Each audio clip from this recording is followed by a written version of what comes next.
Hello, everybody, and welcome back to another episode of Nerd Soup. I am Reuben, joined here today with Aaron, and we are back to review Severance, Season 2, Episode 9, The After Hours. And before we get into today's episode, I want to let you guys know that you can listen to this wherever you get your podcasts. And if you want more Nerd Soup, go ahead and check out our Patreon page and give us a follow on social media at Nerd Soup, at Beau Soup, at Nerd Soup Monkey. Excited to talk about this episode. This show keeps doing this. They give us a line that makes you rethink the entire show, the entire series. And I think they did that a few times in this episode. I do think that after we watch the finale, this episode is going to go over way better as a part one. And I do wonder if they could have just gone ahead and done a 2-hour finale. I know TV doesn't really like doing that, more so for the premieres. I mean, for the bigger shows, we've seen it, especially for a character like Helly R. It seems like the entire episode, she was just on the move, looking for answers that she's not going to get until the final episode. And that was in the back of my mind the entire time watching her character.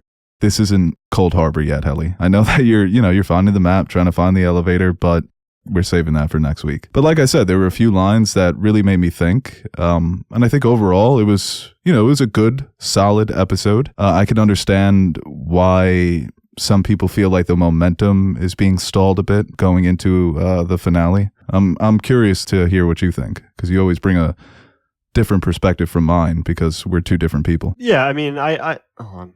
Let me that over. I want you in that mic like Dylan and Gretchen. Yeah, ew. I want that Rode mic you got over there to feel jealous. What were the lines that made you think deeply? Because mine was when Milchick called him a little bitch, and the other one was when Dylan screamed Gretchen. Those Gretchen! What did he say? Devour feculence? It's something like that. Oh, shit. No, that really pissed me off, dude, because that was like Milchick's break room. He was trying to break him. Again. Milkshake was like, yo, fuck this, bro. I'm Mr. Milkshake. You can't do this to me, you big Viking bitch.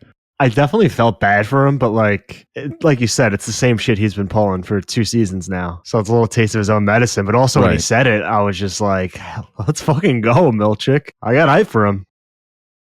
Yeah, no, I did too. That's my guy. I love Mr. Milkshake, bringing all the boys to the yard. No, the 3 lines, Cobell, when they go to the birthing cabin, and she, in order to get in, she says, oh, these are one of Mr. Egan's, talking about Devin, that she's pregnant. So you hear that and you're like, screeching halt. What?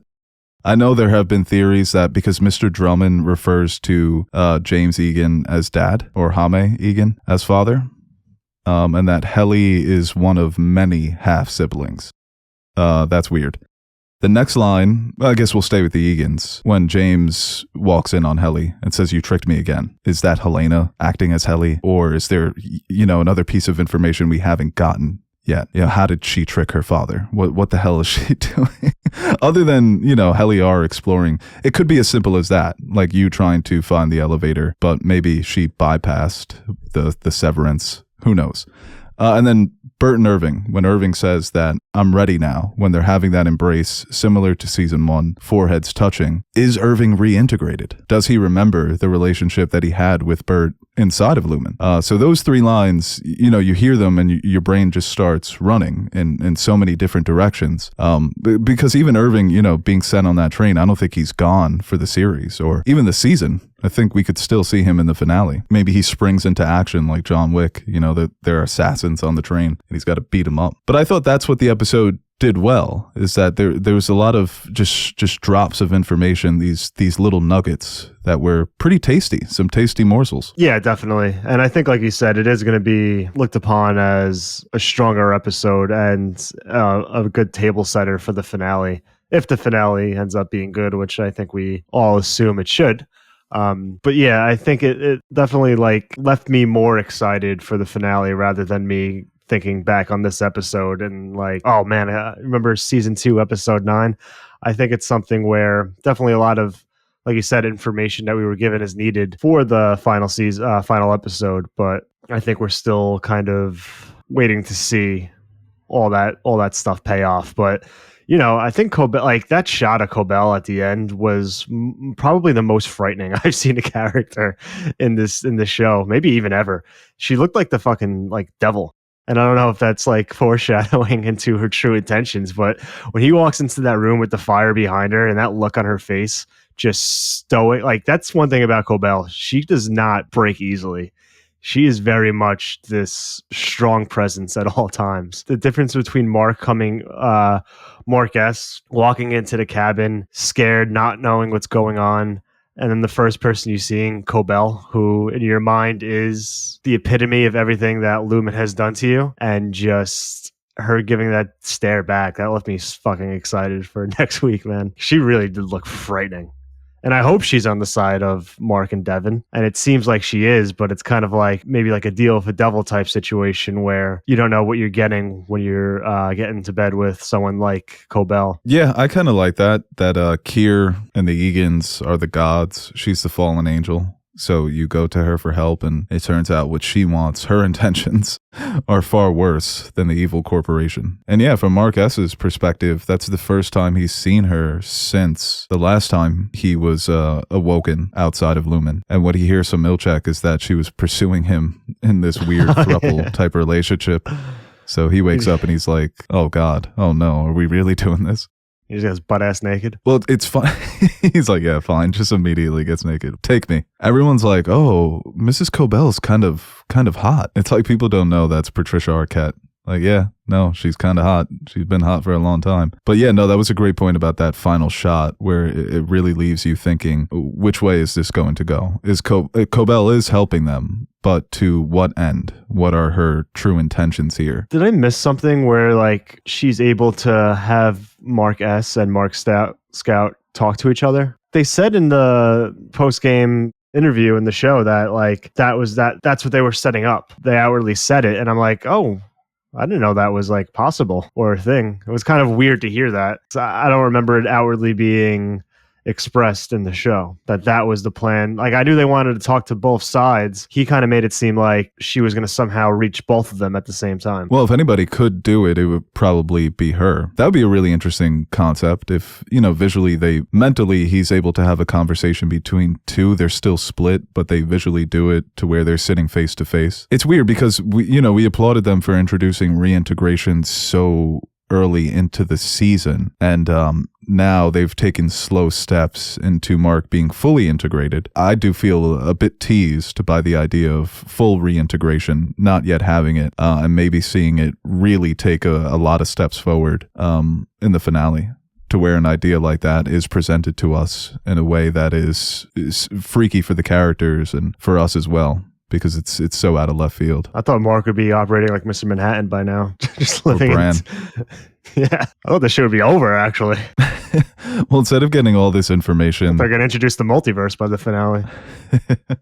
Yeah, but that was, that first scene between Mark and Cobell, it's, he was always kind of a dick to Mrs. Selvig, his neighbor, but now with all this added information, being able to confront her, it's very satisfying, and too satisfying, because then he ends up storming off and threatening not to work with her, because it's hard to trust her after everything she did. But when she asks, how are you? And he's just like, oh, great, learned my wife's being kidnapped, and just had brain surgery in my living room. So still funny. Even though this season has been darker, they still managed to make me laugh by calling attention to how ridiculous these situations can become and have become. Well, that phone so those call scenes were really tense.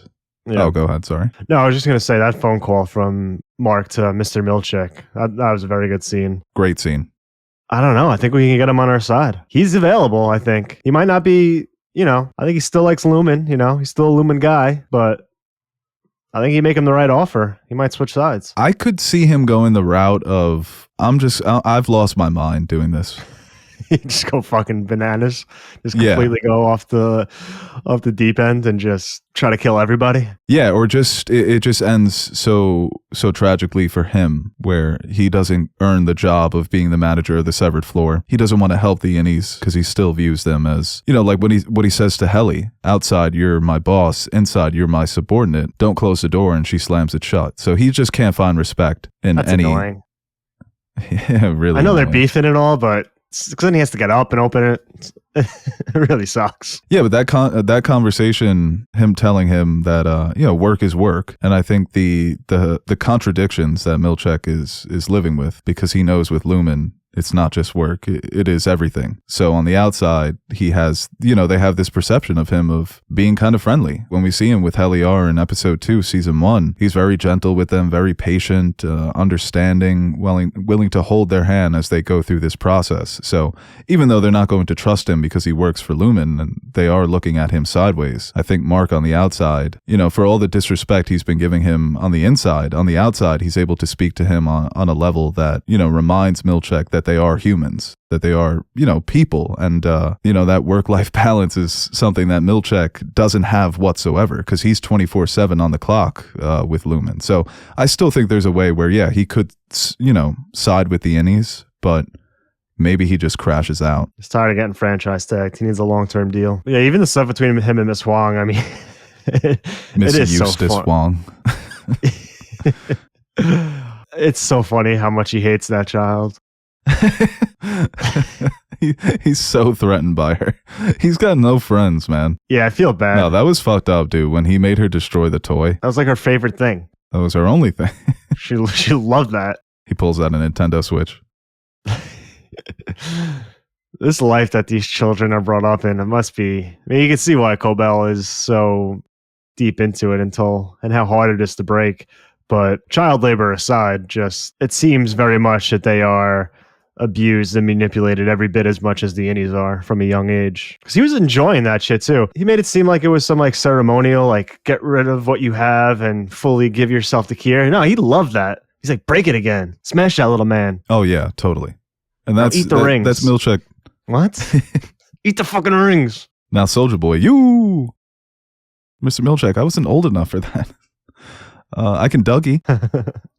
All right, I'm just kidding. Yeah, I got a new one. That was a test. This is a Game Boy. Yeah, no, poor Mrs. Wong. I mean, there have been, moments throughout this season where you see that she is a child, as capable as she is. And I felt bad for her when she apologized to Dylan. She's like, I should have managed this better. Dylan's like, it's not your fault, kid. And Milchek hates every moment of that. Like, don't give her that. You don't know what she said to me. You don't know the things she's done. But even Cobell, when she's like, tell Milchek you're not coming in, and she says, if he smells chicanery, he'll lock you out of the building. It's explained away why Cobell speaks that way, because she's been under Lumen's thumb her entire life, but we haven't seen that yet with Miss Wong. Miss Wong actually rebels against the ridiculous vocabulary. And you even saw it with Drummond too, man. They keep pressing this man over the words he uses. No more big words. Yeah, but that sucks for that kid being sent to Norway. Could be worse. I mean, Kier's no fucking live in paradise. Yeah, actually, no, I didn't even realize that. You're in a snowy, desolate, depressing town, and you're just going to an even more snowy, desolate, depressing town. At least you get the sovereign fun. Better standard of living.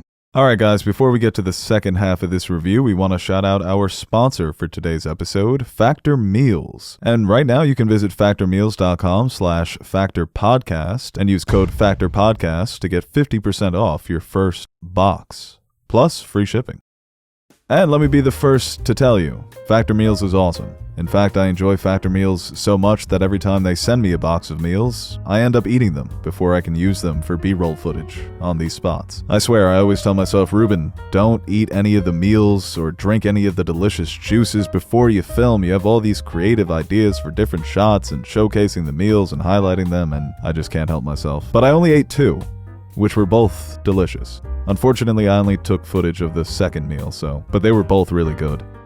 Factor meals arrive fresh and fully prepared, perfect for any active or busy lifestyle. Cooking is boring, messy, and it hurts your feet from standing for so long. But now with Factor, you can kick back and enjoy your meals with no preparation, feeling your best all day long with wholesome smoothies, breakfasts, grab-and-go snacks, and more add-ons.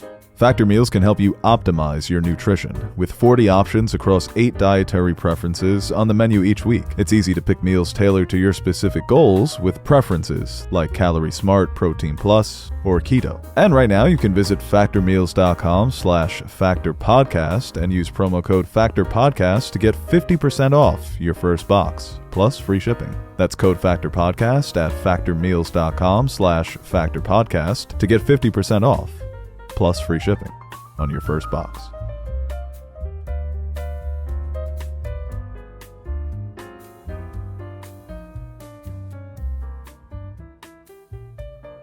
It is always like, because we can even say with Irving and now with Dylan, just like, and maybe even a little bit with Mark and Helly, like the presence of love for these characters, an emotion that they probably understood as like that's a thing, but never really felt before, and has been repressed from them for as long as they have been severed. So every time it presents itself, just how powerful it is to these characters and what it kind of does to them. I mean, obviously with Irving, and then once Bert left, he wanted to essentially kill himself. And now with Dylan kind of doing the same thing. And, you know, from an outside perspective, you'd be like, all right, you met her 3 times? But it is just such a powerful thing for these characters who have been emotionally manipulated basically surgically, and also in their work life, and just not knowing anything else besides what Lumen presents them. So every time an outside factor kind of changes the perspective on things, just how much that means to him. Because like he said, all he had before her were fucking pencil erasers, you know? Right, yeah. It's and you don't even get the chance to love the thing before you have to let it go, because for them it's just so brief. They have to skip that stage and then it's over. So you understand why they take it impacts them so much emotionally that they would basically take their own life. But that can be something that kind of just transcends, maybe not in the sense of like this Bert and Irving remember what happened in there, but maybe something just unexplainable where like Dylan never met Gretchen before. There's still part of him that he doesn't realize that's drawn to her because that is his wife on the outside. And obviously she sees him as the guy she once knew, and that version of him no longer exists in the outside world. But for him, it could just be this force that you can't really explain. It is because of that relationship on the outside. Same thing with Bert and Irving. I mean, Bert doesn't, besides from him trying to break down his door and have an awkward dinner together, what's bringing this side out on Bert from Irving? Is there just this force, invisible force there that we can't see, that kind of changes the way he views Irving because of what their innies had on the severed floor? And people have talked about, looking back at the conversations with Mark and Gemma, obviously they don't remember each other, but there is something there. Maybe that's something that we're gonna find out later on that kind of transcends the whole severed operation, which would be sweet, but would also make me go, ugh, at the same time. Like an Interstellar. Right. And I think they could also take the avenue of manipulation. Like if Dylan was presented with any woman that was sweet and nice to him, and he was told, this is your wife, I think he'd be like, sweet. So maybe they're teasing us with this love transcends Severance, but it's also like this love has been manufactured and you're being manipulated. Right. Because even Miss Casey, dude, when you go back in episode 7 and that first scene she has with the nurse, and she asks her, where did you go? Gemma, where did you go? I'm really starting to lean into the idea of Mrs. Casey began her life at Lumen, escaped, had that affair with Mark, and then came back. So this fantasy that she's created in her head, not to say that it wasn't real, but that wasn't the true starting point. That even your relationship with Mark, you were pushed into that by your creators at Lumen. So even with Irving and Bert, I mean, for the way that was all set up, when he walks in and finds Bert reading out his notes and saying, come and take a drive with me. Is Bert really about to kill Irving and his dog? Because then the dog was in the car too. Yeah. No witnesses. And I feel like the Bert and Irving relationship can be more of Bert sees his innie as someone who's pure and is going to heaven, who hasn't done these awful things, being a Lumen henchman, essentially, taking people to their demise, not knowing what they do with the bodies. It's a very dark existence, and that because Irving loved Bert's innie on the outside, he loves him too, because he was able to see this good side of Bert, this side of Bert that Bert doesn't believe even exists, and for him he doesn't. So I think it could be as simple as that for those two characters. And still, but with Irving, is he reintegrated? What's his past at Lumen? There's still, who's he talking to on the payphones? There's still a lot there to be answered. But just the way they framed it, I mean, lovers at a train station with people coming and going, it's the ultimate symbol of movement and moving on. You know that this isn't going to work. It is ephemeral. And once again, they're touching foreheads. It's the same embrace that they shared And now it's Bert saying that he can't go along with this. But then Irving saying like these lines of, I'm ready now, or I've never been loved this way. Is that on the outside he's just never really found the one? Or are those memories kind of clashing together where in that moment he's Irving B? I don't know. It's fun to think about though. Yeah, I wonder, you were saying that, maybe this is probably not the last time we see Irving. I just wonder in what capacity he's going to come back. Yeah, maybe it's the last time we see him this season. Yeah. And I do wonder if Bert was told to send Irving to his death, or maybe that's where he knows Irving is going, or he called an audible instead of taking him to like an abandoned warehouse or somewhere else where you kill people. Sent him on a train. On the midnight train to Georgia. What else was I going to say? Oh, Dylan gets to live out his dream, almost, with cucking another man's, with cucking a husband. Just turns out to be an alternate version of himself. He cucked himself. I was wondering if I would get mad, because it is me. Like, if anybody's going to fuck my wife, it's going to be me, Nobody fucks my wife except me. Yeah, but then it's also like... I don't know. I think it would be a weird thing to do, because it isn't you, but it also is you, Well, you're working with the same attributes. Right. Still, was he better? Yeah, I don't know. Probably. Just fucking on the outside, you're just making yourself more disgusting just to spite your innie. It's literally the substance. Fuck this guy. He thinks he gets all the baddies and all the attention. In my mind, I was like, you know what? I would feel bad for my innie. Let my innie get some. But then does that make me a cuck? Can you be cucked by yourself? It's one of the many questions the show asks. Socrates did not account for this. As good as they were, like him, Plato, all the boys, they did not see this coming. Whoa, Nelly. Yeah, Plato's cave. What if there are two caves, Plato? You ever think about that? Dipshit. Jack Harlow has a line. I always remember it because I think it's fucking funny.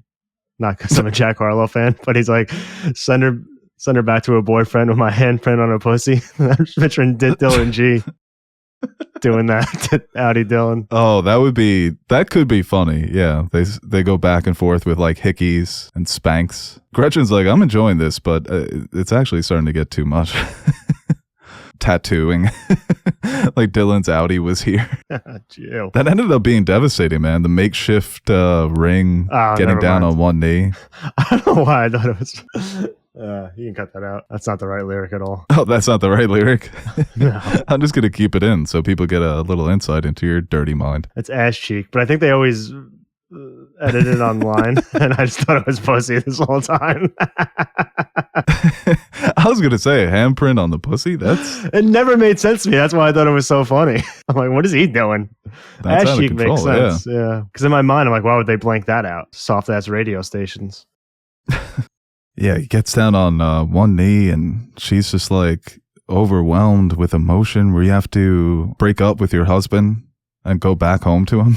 Ben Stiller was saying at the end of the episode that was more his idea. And I think for a character like Dylan, where the first season, so much of the story is all of the innies united together trying to figure this out. And they've done the Empire Strikes Back approach where they all kind of have their own things going on.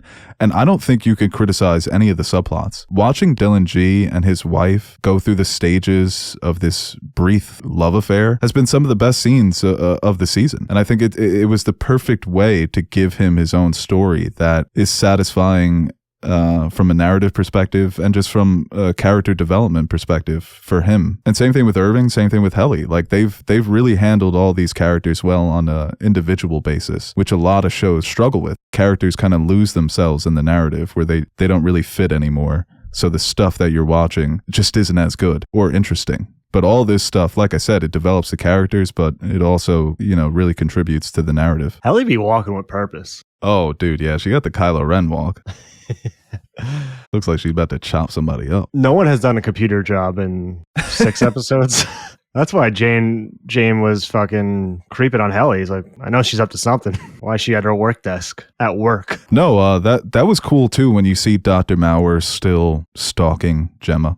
It was just like cool episode 7 freak. Let me rephrase that.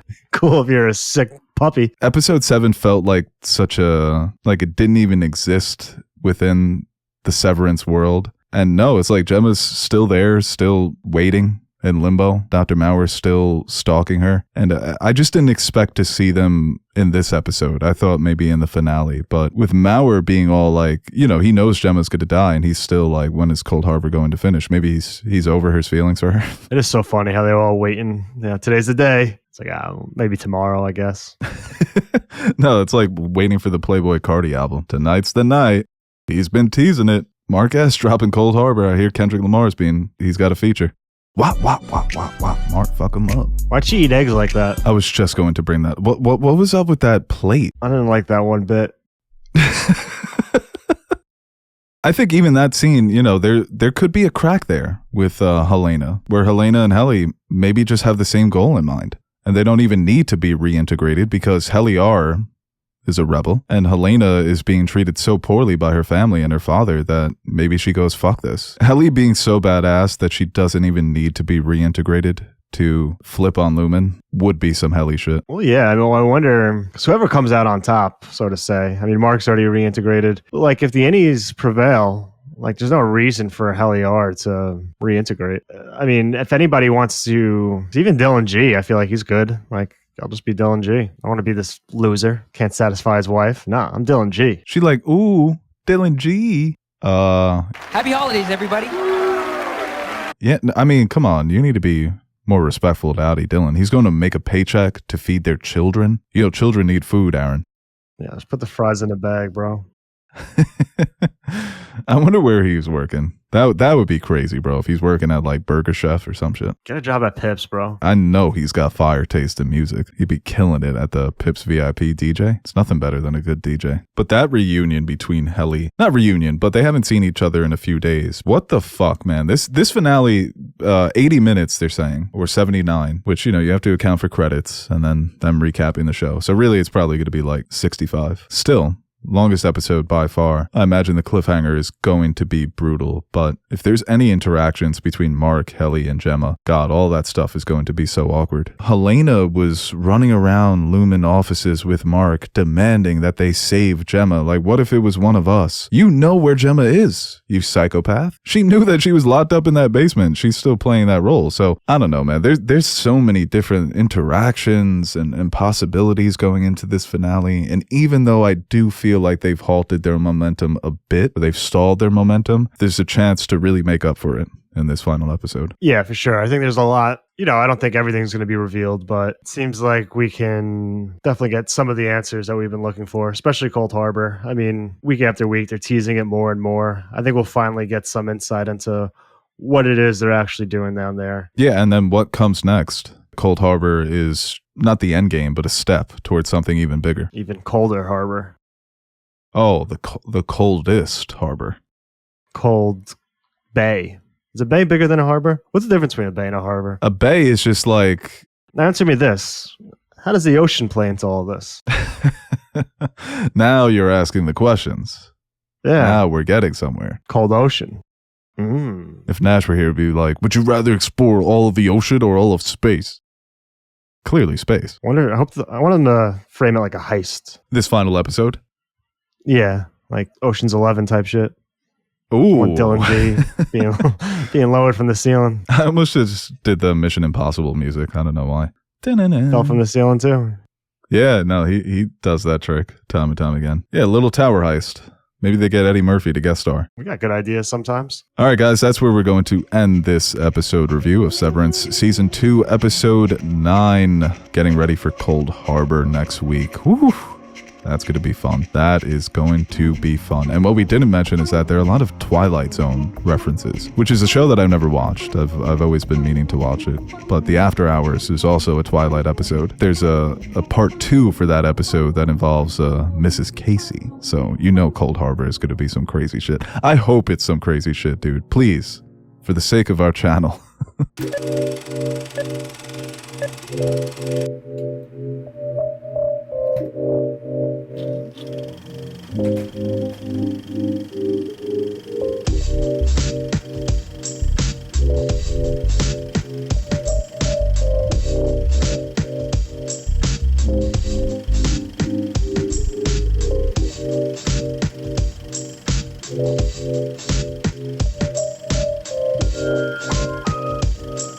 Bye.